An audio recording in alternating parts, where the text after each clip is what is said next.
আসসালামু আলাইকুম এভরিওয়ান, আমি মোহাম্মদ জোনায়েদ ফ্রম জোনায়েদ এডিটস। আশা করি আপনারা সকলেই ভালো আছেন। এই ভিডিওতে আমি দেখাবো কিভাবে লাইটরুম দিয়ে এই টাইপের ছবি এডিট করবেন। ভিডিওটি খুব ইন্টারেস্টিং হতে চলেছে, so let's get started.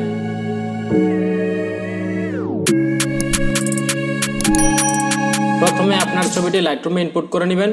Input করার পর প্রথমে আপনার ছবিটির বেসিক লাইট অ্যাডজাস্টমেন্ট করবেন। বেসিক লাইট অ্যাডজাস্টমেন্ট করার জন্য লাইট এই অপশনটিতে ক্লিক করবেন। ক্লিক করার পর আমার এই ছবিটির এক্সপোজার ঠিক আছে, এই জন্য এক্সপোজার নিয়ে আমি কাজ করতেছি না। প্রথমে আমি একটু কন্ট্রাস্ট কমিয়ে নিচ্ছি, তারপর শ্যাডোটাকে একটু ইনক্রিজ করব।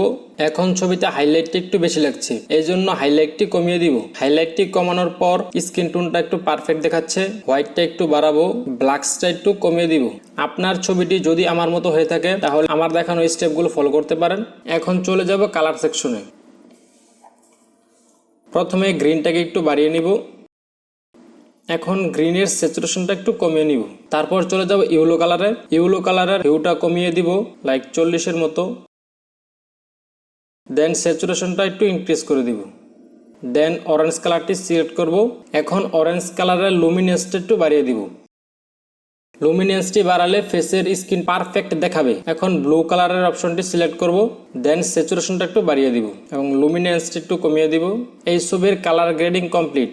এখন ছবিতে একটু সিনেম্যাটিক টোন অ্যাড করব। প্রথমে টেম্পটি একটু কমিয়ে -6 করে দিব, তারপর টিংটি একটু বাড়িয়ে +6 করে দিব, ভাইব্রেন্সটি বাড়িয়ে +20 করে দিব এবং স্যাচুরেশনটি +9 করে দিব। এখন টেক্সচারটি একটু বাড়িয়ে ছবিতে টেক্সচার অ্যাড করব। পর্যায়ক্রমে ক্লিয়ারিটিটি একটু বাড়িয়ে দিব।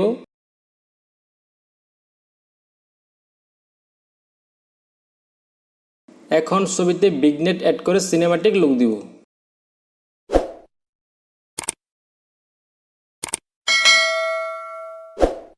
আপনার ছবিতে যদি নয়েজ থাকে তাহলে নয়েজ রিডাকশন এবং কালার নয়েজ রিডাকশনটি একটু ইনক্রিজ করে দিবেন। আমার ছবিটির এডিটিং কমপ্লিট। এই প্রিসেটের লিঙ্কটি আমার ইউটিউব চ্যানেলের ডিসক্রিপশন বক্সে দেওয়া থাকবে, আপনারা ওইখান থেকে ডাউনলোড করে ইউজ করতে পারবেন। এখন এই প্রিসেটটি আমার অন্য একটি ছবিতে অ্যাড করব। এই জন্য 3 ডট আইকনে ক্লিক করে কপি সেটিংস, উপরে টিক আইকনে ক্লিক করবেন। তারপর যেই ছবিতে এই প্রিসেটটি অ্যাড করবেন ওই ছবিটি ওপেন করবেন।